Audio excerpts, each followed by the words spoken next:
Hi, beautiful woman, and welcome to the Voice of the Wise Woman with Christy Borbis. This podcast is for the woman who knows she's meant for more depth, more power, more sovereignty, more joy. You may already have experienced success on the outside, but you feel that deeper pull inside for your soul, for your sisterhood, and for your own queendom. Here we awaken ancient wisdom, astrology, energetics, and embodiment so that you can step into the feminine leadership and life that you're truly here to live. I'm Christy, your guide and oracle and voice of the wise woman, and I'm so honoured you're here. Let's jump into today's episode. Today we're diving into seasonal astrology and living in your own season.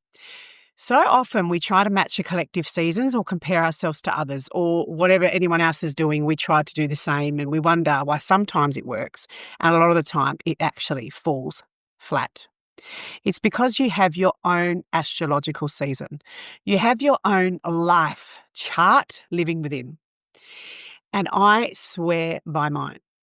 So here's a few things that it's good for you to figure out.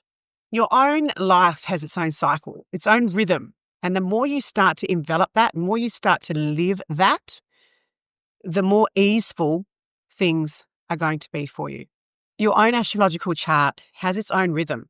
And when you follow it, life becomes easeful, aligned, and more magnetic, and also just a lot more fun. So your chart holds personal seasons. So just like nature, you have your own spring, summer, winter, and autumn within. So there's times when you want to go deep. There's times that you want to reflect. There's times that you're a lot slower. You might want to ground more. You might want to slow down. And there's other times where you just generally feel good. And most of the time you'll know these months. So you could be a summer person. You know that once summer hits, the sun hits, you're out there, you're enjoying life, you're doing all the things. And you don't care if you've got something nearly every night because you can handle it and you want it and it actually gives you energy. And there's other people that feel the exact opposite. They feel that when everyone else is doing things, they don't want to do anything. They feel really tired or they feel withdrawn or they want to go inwards. So some people love winter, some people love summer. It's not just about the seasons, it's about where these planets hit you in your chart. And it's so important to know these things. So I think a couple of things that I wanted to talk to you about is around your birthday, it's called your solar return. And your solar return is a special time when the sun and everything, all the planets align again, however many years later, your 50th birthday, your 39th, your 20th, whatever it is. But around that time will be when you normally feel really good. So it is when, opportunities land. Maybe you earn more money then. Maybe you're just more magnetic. Maybe people want to be around you. You also might have a lot more energy to expand at that time. So looking at that birthday sort of season and month will be a clear key of what's important to you and also when you will have a lot of energy. Now we can look at this another way. We also have the sun, the moon, and the rising in your chart. So again, if you know your rising placement, when that season's on, that'll also be a really good time for you. But it's so nuanced that it could be that the full moon of the rising is a really good time for you. But when the new moon's on, you're more reflective. There's so much depth in the astrological chart. But if you just started to really look at your chart month by month, I guarantee by you following that, even for 2-3 months, you will start to feel more aligned and more on tune and so much more grounded than you ever thought possible. It's so important to know that we are not all the same. Okay. There's people that love certain seasons and certain months of the year and certain people that don't. So once I had my first chart read, like properly read by my mentor who I learned astrology by, I said to her, I always have a really good month in November. Most people feel flustered then. I just feel so good. And it's because I've got a Taurus rising sign. And 6 months before November is when Taurus is. So it's almost at the culmination of it. That's when I find that that's really good. So when it's a Taurus new moon, I reflect on things. And when it's a full moon in November, when you get to release whatever is in that Taurus season, that house for you, that for me always feels really good. Because I know then, am I embodying that Taurian energy? I might not be, so I let go, or I fully step out in my power and I let go of everything else. Because your rising sign is who you are in the world, how you show up, how people know you as, what they think of you.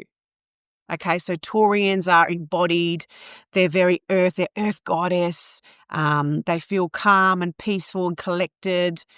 They might be quite joyful. They might love beauty around them, all of those things. So that's my rising. That's how I show up. And then at the full moon, I get to think, what is not aligned to that for me?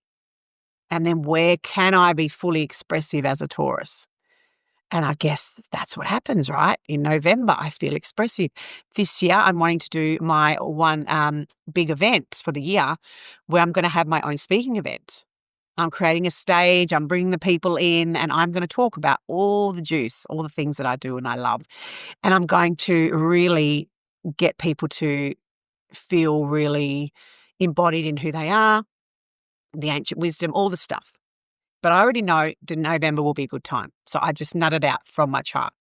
So imagine if you had this chart and you just could straight away go, those 3 months are not going to be great. So I'm not going to plan much around them. But these ones are when I'm going to feel really good. So maybe I'll do a holiday there.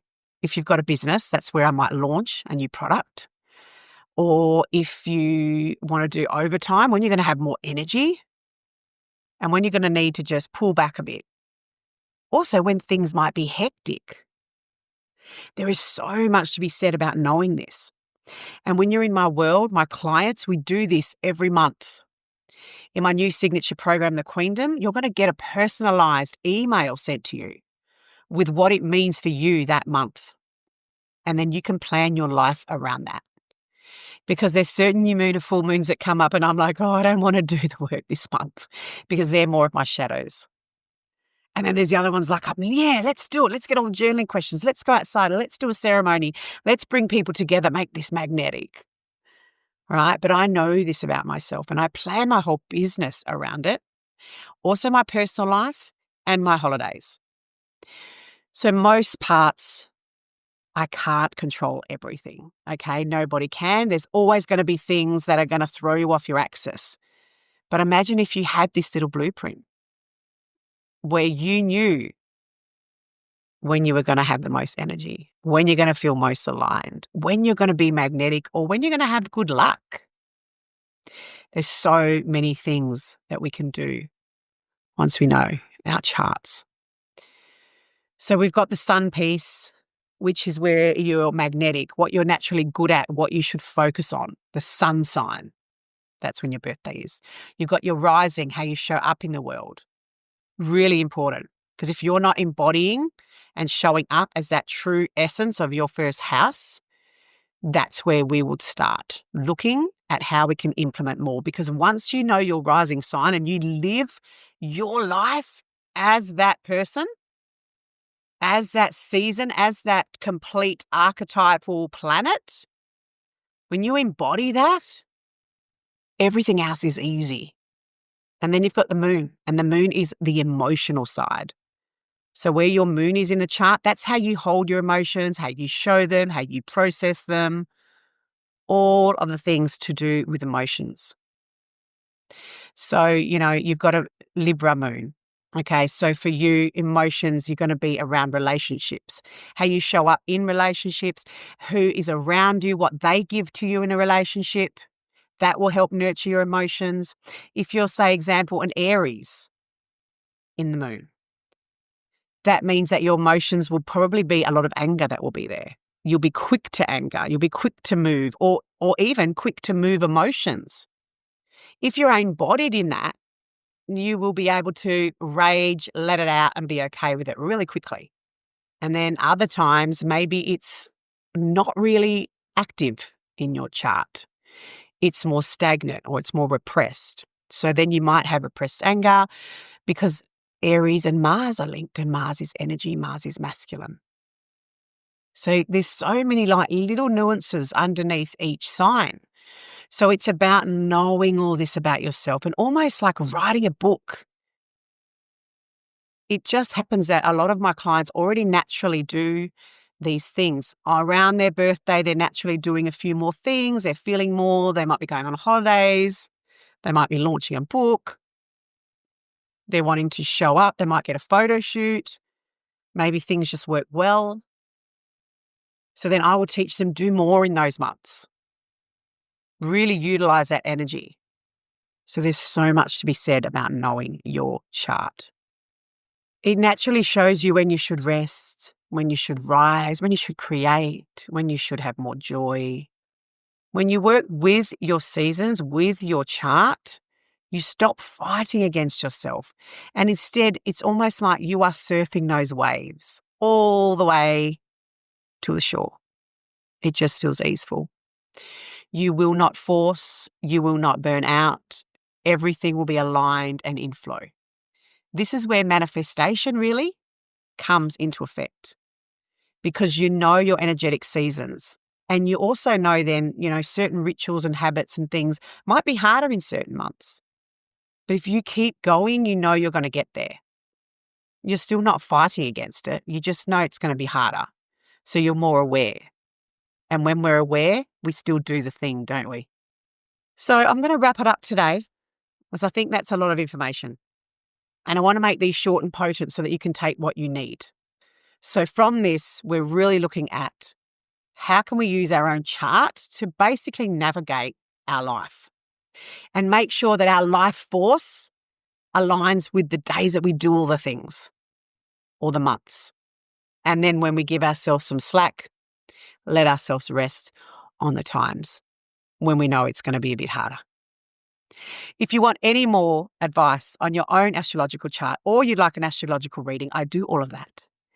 And in my container, The Queendom, we are going to go really deep into knowing your own personalised chart. Like I said, you will get an email sent to your inbox every month, and you will know power dates, key dates, new moon, full moon dates, and all the juice for you to move forward really powerfully, knowing yourself and your chart hand on heart.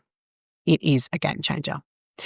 Thank you so much for listening, beautiful women. I'm truly honoured you've taken this time to tune in. If this episode resonated and you loved it, please share it to a friend or someone that needs to hear it. Post on your stories and tag me so I can spread my message far and wide.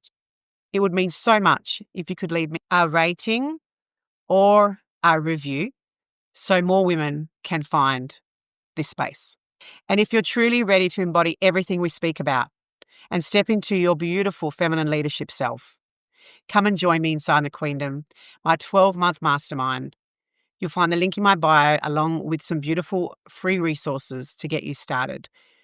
Drop the word WISE and we will send this podcast episode to you. And we will also send the Queendom information to you to get you started. Until next time, wise woman, keep rising. Bye for now.